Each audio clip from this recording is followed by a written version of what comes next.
Wabarakatuh.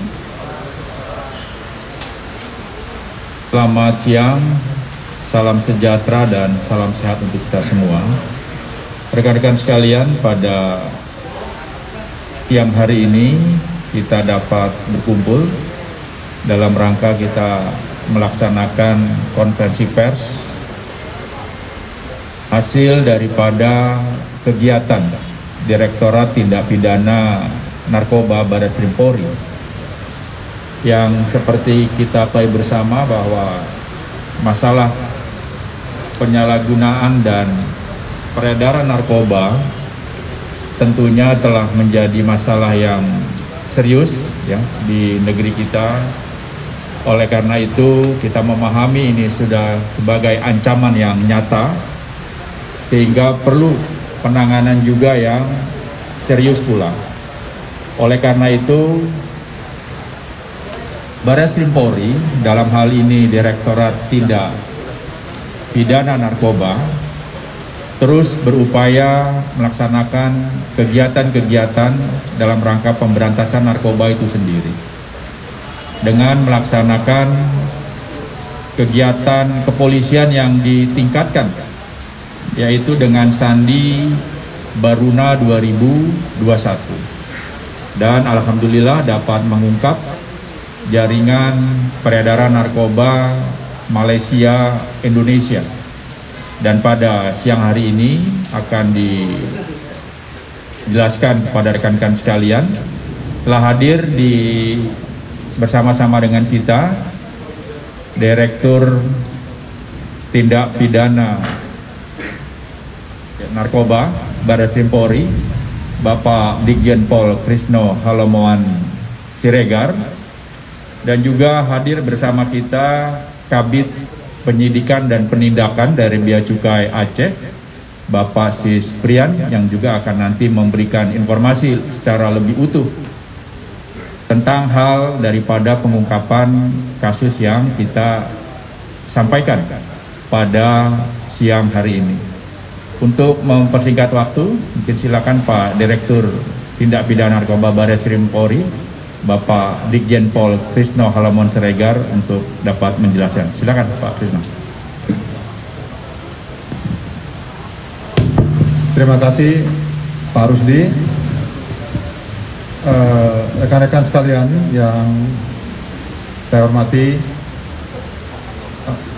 sebelum mengawali rilis ini, saya teringat ketika kita rilis minggu lalu TPPU, ada yang tanya sama saya, apakah Direktorat Tindak Pidana Narkoba melakukan kegiatan khusus enggak dalam rangka mengantisipasi peredaran gelap narkoba di Indonesia gitu.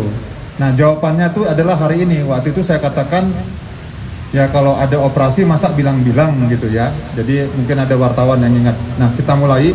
Rekan-rekan sekalian, pertanggal 17 November sampai dengan akhir tahun, memprediksi ancaman peredaran gelap dan penyalahgunaan narkoba di Indonesia, Direktorat Tindak Pidana Narkoba Barreskrim Polri menyelenggarakan kegiatan kepolisian yang ditingkatkan yang diberi nama atau Sandi Baruna 2021. Kami melibatkan teman-teman dari Polda terkait dan juga teman-teman dari Direktorat P2 Bea Cukai. Nah, pada tanggal 16 Desember 2021, sekitar pukul 18.30 telah dilakukan penangkapan terhadap satu unit kapal Oskadon. Ini kapal nelayan yang digunakan melaut biasa oleh nelayan, oleh saudara-saudara kita di Aceh, di mana kapal tersebut baru saja menjemput, satu hari sebelumnya baru menjemput dengan metode ship to ship di perairan di dekat Pulau Penang, Malaysia. Nah, di kapal yang ada kita melibatkan Bea Cukai, ada 2 unit kapal Bea Cukai yang terlibat dalam patroli ini dan 1 unit dari Direktorat Reserse Narkoba Polda Aceh yang kita bergabung, jadi inbound di mana namanya, di kapal dimaksud. Jadi ketika diberhentikan diketemukan 2 orang laki-laki, masing-masing berinisial FR selaku Tekong atau nakoda, dan saudara HB. Saudara HB dan saudara FT ini adalah dikendalikan oleh SJ alias JF.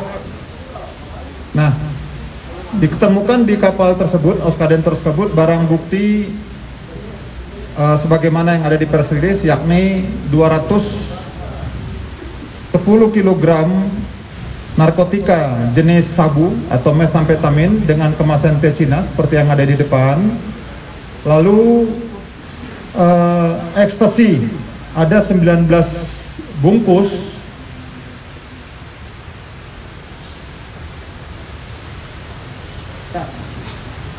yang jumlahnya itu 200.000 butir pil ekstasi, ya.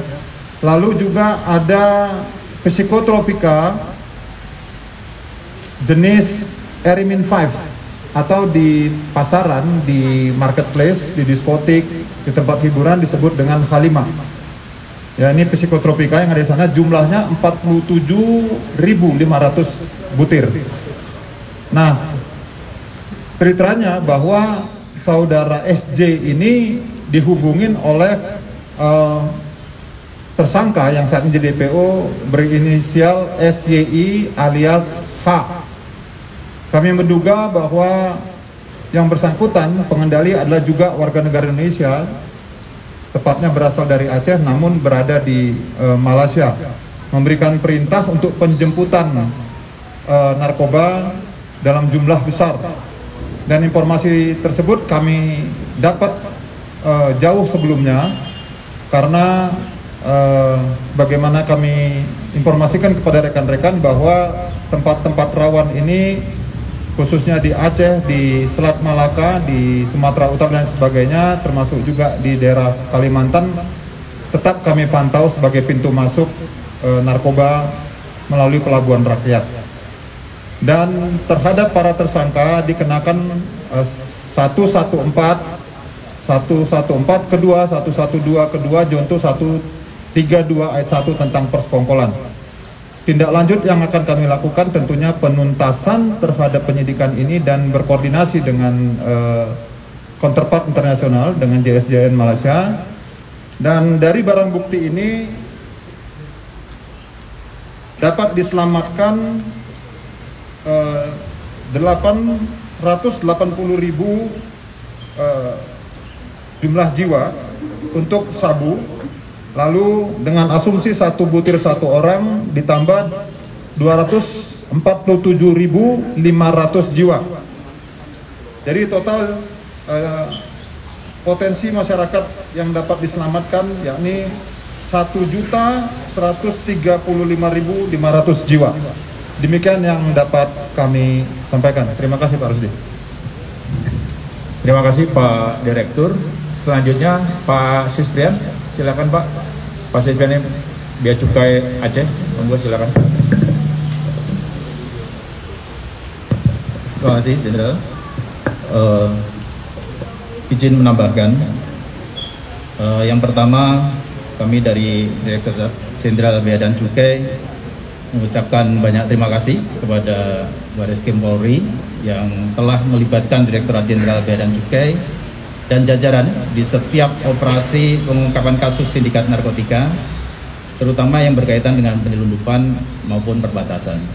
Dan ini sesuai dengan amanat Presiden Jokowi untuk selalu melaksanakan sinergi dan kolaborasi dalam setiap kegiatan, terutama untuk pemberantasan penyalahgunaan dan peredaran gelap narkotika.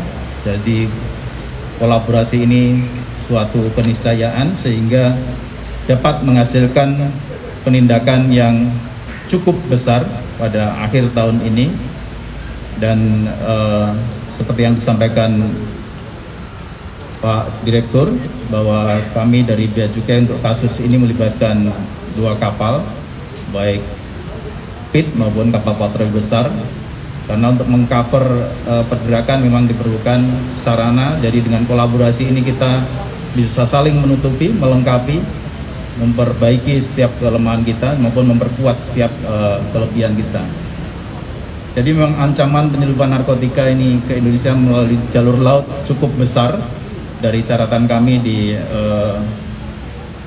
Direktorat Penindakan Narkotika, Direktorat P2 tahun 2021 tercatat mengungkap sebanyak 58 kasus, dan pastinya selalu berkolaborasi dengan aparat penegak hukum, dan total barang yang ditegah hampir melebihi 3 ton secara total keseluruhan. Dan saya rasa kita juga tidak berpuas diri, akan terus melakukan kolaborasi, bekerja sama, dan melakukan improvement dalam setiap kali kegiatan, sehingga ke depan kita bisa dapat mencegah seperti yang disampaikan Jenderal, bahwa kita telah dari kegiatan ini pun kita sudah menyelamatkan berjuta-juta warga negara Indonesia, sehingga kita dapat membangun dengan lebih baik. Mungkin itu yang bisa saya sampaikan. Terima kasih atas perhatiannya. Wassalamualaikum warahmatullahi wabarakatuh. Waalaikumsalam. Terima kasih Pak Sislian. Baik rekan-rekan, mungkin ada yang ingin ditanyakan, silakan. Monggo, sebentar ya. Ada yang mau ditambahkan lagi oleh Pak Direktur? Terima kasih Pak Kusdi. Ada tadi informasi yang terlewat rekan-rekan, bahwa setelah penangkapan di laut, interogasi, lalu mereka mengakui dikendalikan oleh SJ. SJ itu kami tangkap suatu kedai kopi, di daerah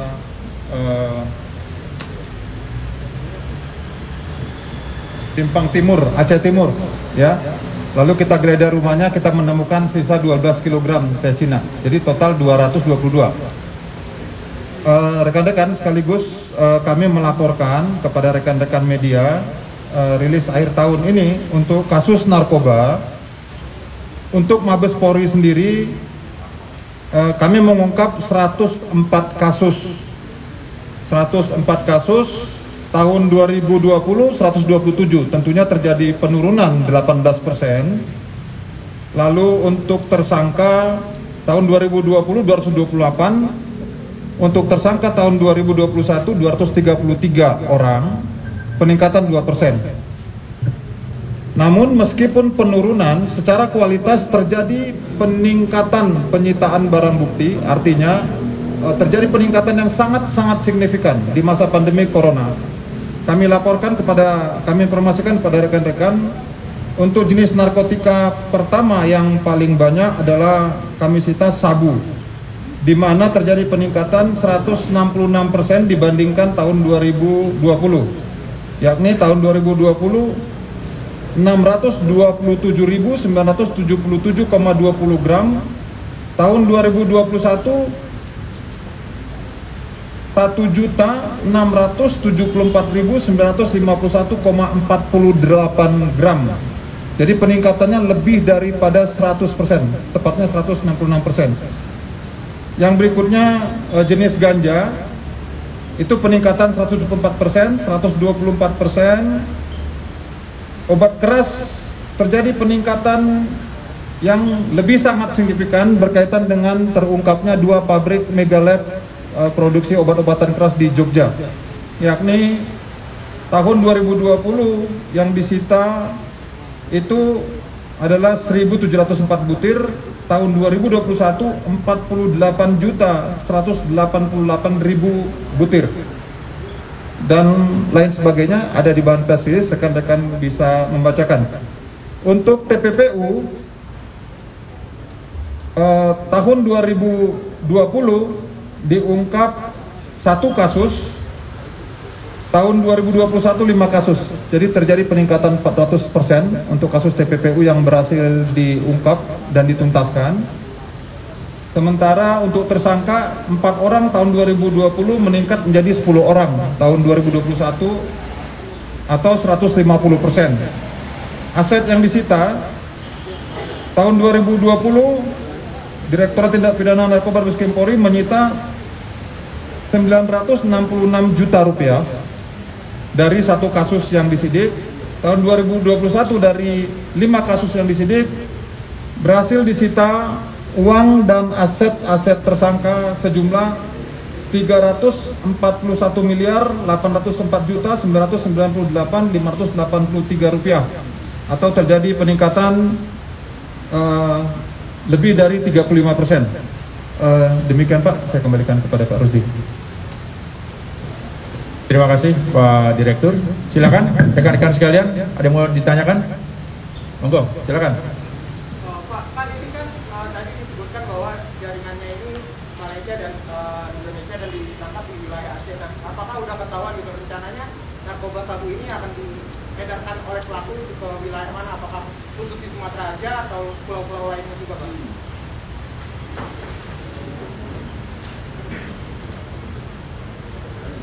Baik,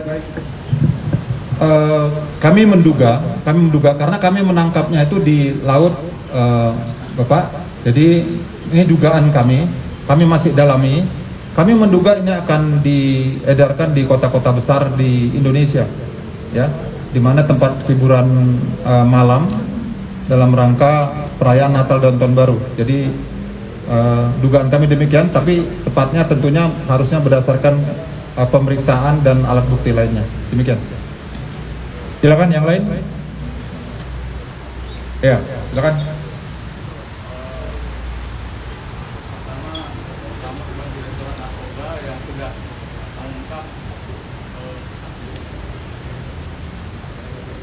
Ini.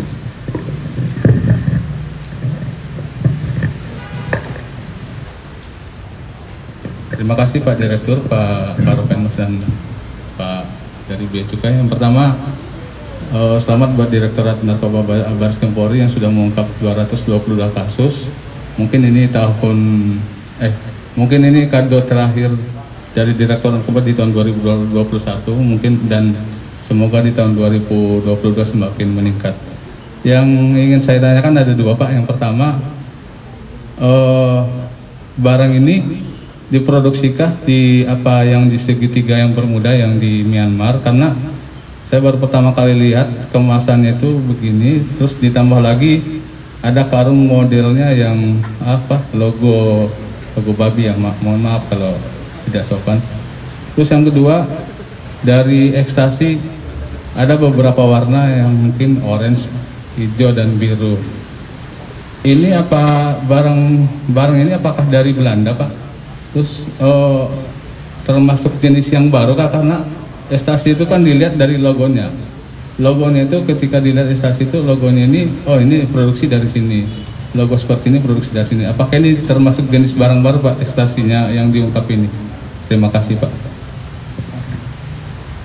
Baik, Bang Hendra, kami mengucapkan terima kasih untuk apresiasinya. Ya, kami mohon dukungan selalu untuk ini. Tapi dapat saya yakinkan bahwa ini bukan kado terakhir. Jadi satu pesan bagi sindikat bahwa kita tidak akan ada istilah berakhir untuk bekerja untuk penindakan tindak pidana narkoba ini. Ya, kami mohon dukungan selalu bahwa kita serius bagaimana Bapak Presiden nyatakan Indonesia darurat narkoba, dan Pak Kapolri juga selalu mengatakan bahwa Polri tegas terhadap para bandar untuk melakukan tindakan yang sangat serius. Jadi bukan hanya hukuman fisik, tapi juga kami berupaya mudah-mudahan kami mendapatkan bukti untuk TPPU. Sekali lagi, ya kami masih bekerja untuk itu. Jadi tidak, saya dapat yakinkan bukan terakhir 2021. Ya, untuk asal barang, Pak Hendra, berdasarkan hard signature, ini kemasan teh Cina ini berasal dari Myanmar. Ya, di salah satu provinsi di Myanmar. Saya pikir kemasan ini kemasan jamak. Ya, kita expose itu ada 2 jenis kemasan hard signature itu yang bisa kelihatan adalah kemasan teh Cina dan kemasan Tupperware. Ya, Tupperware itu diyakini berasal dari Afghanistan, Pak Indra.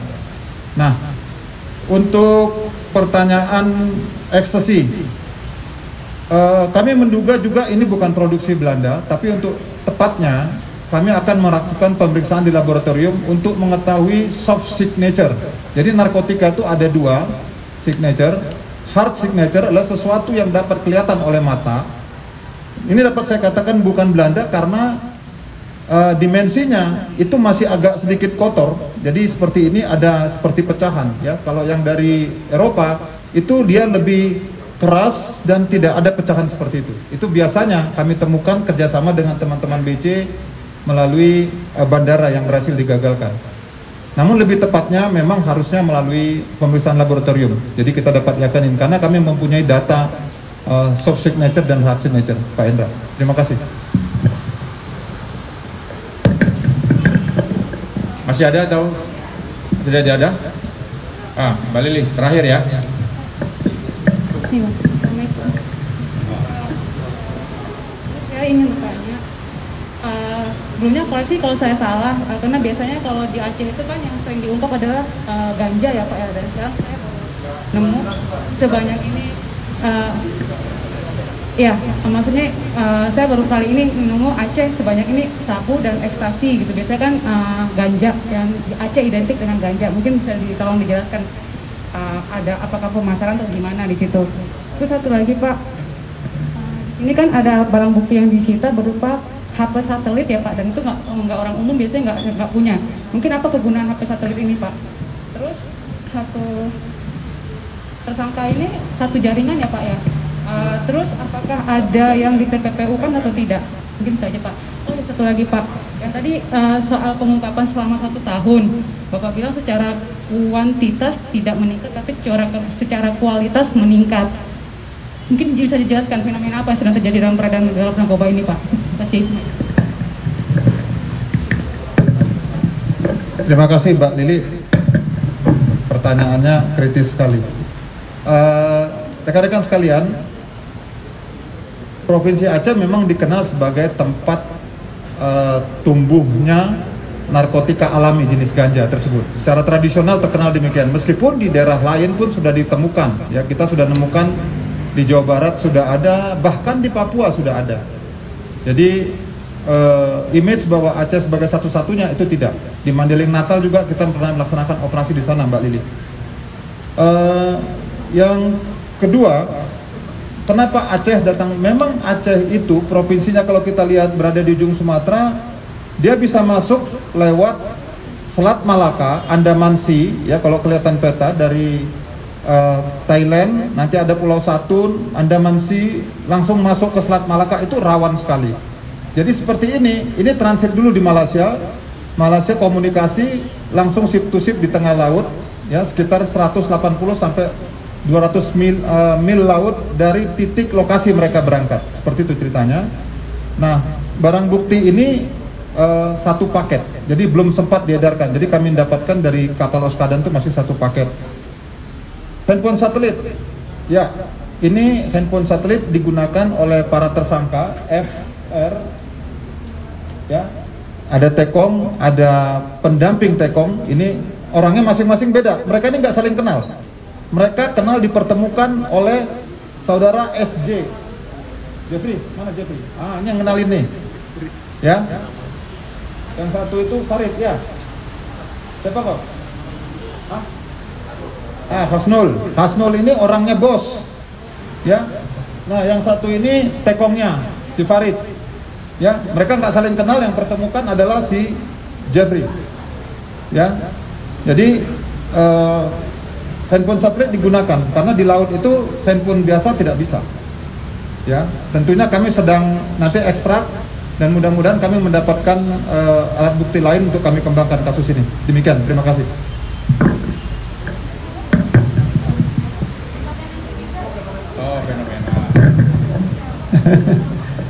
Oke. Di masa pandemi corona, memang tadi saya jelaskan bahwa secara kuantitas datanya itu adalah kasus penurunan 18% dari 127 kasus menjadi 104. Tetapi untuk kualitas itu meningkat, ya meningkat. Ini baru Mabes Polri saja. Nanti kami serahkan data ini, Bu Lili, jangan khawatir. Untuk Mabes Polri saja kami menyita tentu beberapa kerjasama ya dengan Polda terkait, dengan Aceh, dengan pasti dengan Bea Cukai juga. Kalau Aceh itu biasanya dengan Bea Cukai kami Jadi peningkatannya 166%. Jadi 1.678.951 4,8 gram. Jadi fenomenanya apa? Bahwa saya sering katakan press release, selama pandemi corona, tempat hiburan, pergerakan orang, keberadaan satu tempat yang rame-rame dikurangin. Tetapi sabu ini kan sifatnya stimulan. Jadi tidak butuh mereka itu untuk hingar-bingar dan lain sebagainya. Jadi bisa saja disalahgunakan di kamar hotel, tempat tinggal, di tempat-tempat yang tidak membutuhkan hingar-bingar atau tempat hiburan malam. Saya kira itu analisa kami, Bu Lili. Terima kasih. Baik, rekan-rekan sekalian, kita merasa sudah cukup. Terima kasih atas segala perhatiannya. Mudah-mudahan beberapa hari ke depan kita akan bertemu lagi dengan keberhasilan-keberhasilan yang telah dilakukan oleh rekan-rekan dari Baris Krim Polri. Terima kasih atas segala perhatiannya. Wassalamualaikum warahmatullahi wabarakatuh.